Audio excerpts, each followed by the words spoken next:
ജന്തർ മന്ദറിൽ നടന്ന ഐതിഹാസിക പ്രക്ഷോഭം വിജയകരമായി പര്യവസാനിച്ചുവെങ്കിലും നാണം കെട്ട BJP സർക്കാരും അതിന്റെ മർദ്ദനോപാധികളും പ്രതികാര നടപടികളുമായി മുന്നോട്ടു പോവുകയാണ്. പ്രക്ഷോഭത്തിൽ പങ്കെടുത്തവർക്കെതിരായ പോലീസ് കേസ് ഉൾപ്പെടെ നടപടികൾ പിൻവലിക്കുമെന്ന് CJP പ്രതിനിധികളുമായി നടത്തിയ ചർച്ചയിൽ ഉറപ്പു നൽകിയിരുന്നതാണ്. എന്നാൽ കേന്ദ്ര ആഭ്യന്തര വകുപ്പിന് കീഴിലുള്ള ഡൽഹി പോലീസും വിവിധ സംസ്ഥാനങ്ങളിലെ BJP സർക്കാരുകളും പ്രതികാര നടപടികൾ തുടരുന്നുവെന്നാണ് വാർത്തകൾ പുറത്തുവരുന്നത്. ചൊവ്വാഴ്ച ഡൽഹിയിൽ CPIM ആസ്ഥാനമായ AKG ഭവനിൽ അതിക്രമിച്ചു കയറി SFI നേതാവ് ഐഷി ഘോഷിനെ അറസ്റ്റ് ചെയ്യാൻ നടത്തിയ നീക്കം കേന്ദ്രമന്ത്രിമാരും BJP നേതാക്കളും എന്ത് വിശദീകരണം നൽകിയാലും ഇതിന്റെ ഭാഗമാണെന്ന് ഉറപ്പാണ്.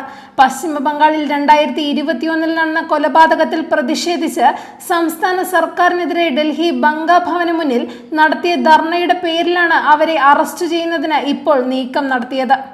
പ്രസ്തുത കേസ് കോടതി പരിഗണിക്കാനിരിക്കുകയാണ്. ഐഷി കോടതിയിൽ ഹാജരാകുന്നതിനും തയ്യാറായിരുന്നു. അതിനിടയിലാണ് പ്രമുഖ ഇടതുപക്ഷ പാർട്ടിയുടെ ആസ്ഥാനത്തെത്തി അറസ്റ്റ് ചെയ്യാൻ ശ്രമിച്ചത്.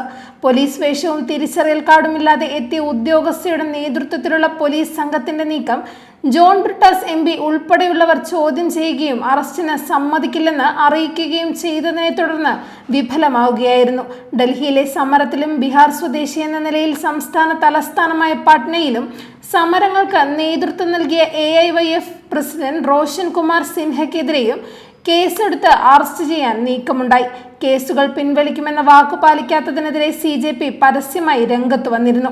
തുടർന്ന് ബീഹാർ ഉൾപ്പെടെ ചില സംസ്ഥാനങ്ങൾ പ്രക്ഷോഭകർക്കെതിരെ ചുമത്തിയ കേസുകൾ പിൻവലിക്കുമെന്ന് അറിയിച്ചിട്ടുണ്ടെങ്കിലും ഇപ്പോഴത്തെ സാഹചര്യത്തിൽ പ്രസ്തുത ഉറപ്പിന്റെ ഭാവി കണ്ടറിയണം.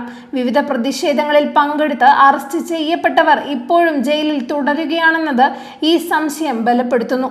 ഇതിനിടയിൽ നിലവിലുള്ള കേസുകളിൽ നടപടി തുടരാമെന്നാണ് പരമോന്നത കോടതി പറഞ്ഞിരിക്കുന്നത്. അതേസമയം ജന്തർ മന്ദറിലുണ്ടായ പോലീസ് നടപടി സംബന്ധിച്ച് പ്രത്യേക അന്വേഷണം നടത്തുമെന്നും അതിനു മുന്നോടിയായി വിവിധ സർക്കാരുകളുടെ റിപ്പോർട്ട് തേടുമെന്നും സുപ്രീം കോടതി അറിയിച്ചിട്ടുണ്ട്. ഈ സാഹചര്യത്തിലാണ് ഐഷി ഘോഷിനും മറ്റുമെതിരെ പഴയ കേസുകൾ തപ്പിയെടുത്ത് അറസ്റ്റ് ചെയ്യാനും ജയിലിലടയ്ക്കാനുമുള്ള നീക്കം ആശങ്കപ്പെടുത്തുന്നത്. CJP പ്രവർത്തകരിൽ ഭൂരിപക്ഷവും ഇതിനു മുൻപ് പ്രക്ഷോഭങ്ങളിൽ പങ്കെടുത്തവരാകാനിടയില്ല. പക്ഷേ AISF, SFI, AIYF, AISA ഉൾപ്പെടെ ഇടതു വിദ്യാർത്ഥി യുവജന സംഘടനാ പ്രവർത്തകരുടെ സ്ഥിതി അതല്ല. നേരത്തെയും പ്രക്ഷോഭങ്ങളിൽ പങ്കെടുത്തതിനും പൊതുയോഗങ്ങളിൽ കേന്ദ്ര സർക്കാരിനെ വിമർശിച്ചതിനു പോലും വിവിധ കേസുകളിൽ പ്രതികളാക്കപ്പെട്ടവരും നടപടികൾ നേരിടുന്നവരുമാണ് അവരെല്ലാം. അതുകൊണ്ട് തന്നെ പഴയ കേസുകൾ കണ്ടെത്തി ഇവർക്കെതിരെ നടപടിയെടുക്കുന്നതിന് വലിയ പ്രയാസമുണ്ടാകില്ല. ആ നിലയിലാണ് പ്രതികാര നടപടിക്ക് കേന്ദ്ര സർക്കാർ ഒരുങ്ങുന്നതെന്നാണ് ഐഷി ഘോഷിന്റെ അറസ്റ്റ് ശ്രമത്തിലൂടെ മനസ്സിലാക്കേണ്ടത്.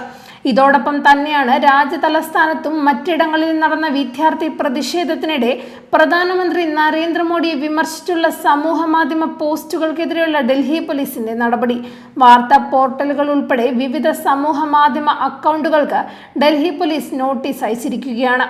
ഇത്തരം പോസ്റ്റുകളിട്ട വ്യക്തികളെ കുറിച്ചുള്ള വിവരങ്ങൾ തേടിയും പോലീസ് നോട്ടീസ് നൽകുകയും X പ്ലാറ്റ്ഫോമിനെതിരെ FIR ഇടുകയും ചെയ്തിരുന്നു. പ്രതിഷേധത്തിനിടയിലും അതിനുശേഷവും സമൂഹ മാധ്യമങ്ങളിൽ പോസ്റ്റ് ചെയ്തവയുടെ ഉള്ളടക്കം പരിശോധിച്ചതിനെ തുടർന്നാണ് പോലീസ് നടപടി. വ്യാജ വിവരണങ്ങൾ, കിംവദന്തികൾ, തെറ്റിദ്ധരിപ്പിക്കുന്ന വീഡിയോകൾ എന്നിവ പ്രചരിപ്പിച്ച പാകിസ്ഥാനുമായി ബന്ധമുണ്ടെന്ന് ആരോപിക്കപ്പെടുന്ന 400-ലധികം സമൂഹ മാധ്യമ അക്കൗണ്ടുകൾ തിരിച്ചറിഞ്ഞതായി ഡൽഹി പോലീസ് അറിയിക്കുകയും ചെയ്തിട്ടുണ്ട്. ജന്തർ മന്ദറിലും അവിടെ നിന്ന് രാജ്യവ്യാപകമായും പടർന്ന പുതുതലമുറ പ്രക്ഷോഭം മോഡി സർക്കാരിനെ എത്രത്തോളം വിറപ്പിച്ചുവെന്നും വിറളി പിടിപ്പിച്ചുവെന്നും ബോധ്യപ്പെടുത്തുന്നതാണ് ഈ നടപടികൾ. ഇപ്പോഴത്തെ പ്രക്ഷോഭവുമായി ബന്ധപ്പെട്ട നടപടികൾക്ക് കോടതികളിൽ നിന്ന് വിലക്കുണ്ടായാലും മുൻകാല കേസുകൾ ഉപയോഗിച്ചും സമൂഹ മാധ്യമങ്ങളിൽ അപകീർത്തിപ്പെടുത്തിയെന്നാരോപിച്ചും വേട്ടയാടുന്നതിനാണ് കേന്ദ്ര നീക്കം നടത്തുന്നത്. പക്ഷേ ഇതുകൊണ്ടൊന്നും വിജയത്തെ ഇല്ലാതാക്കാനും തങ്ങളുടെ കീഴടങ്ങലിനെ മറച്ചുപിടിക്കാനുമാകില്ലെന്ന് കേന്ദ്ര സർക്കാർ തിരിച്ചറിയണം. പ്രതികാര നടപടികളുമായി മുന്നോട്ടു പോവുകയാണെങ്കിൽ ഇനിയും തെരുവുകൾ പ്രക്ഷുബ്ധമാകുമെന്നും കരുതിയിരിക്കുക.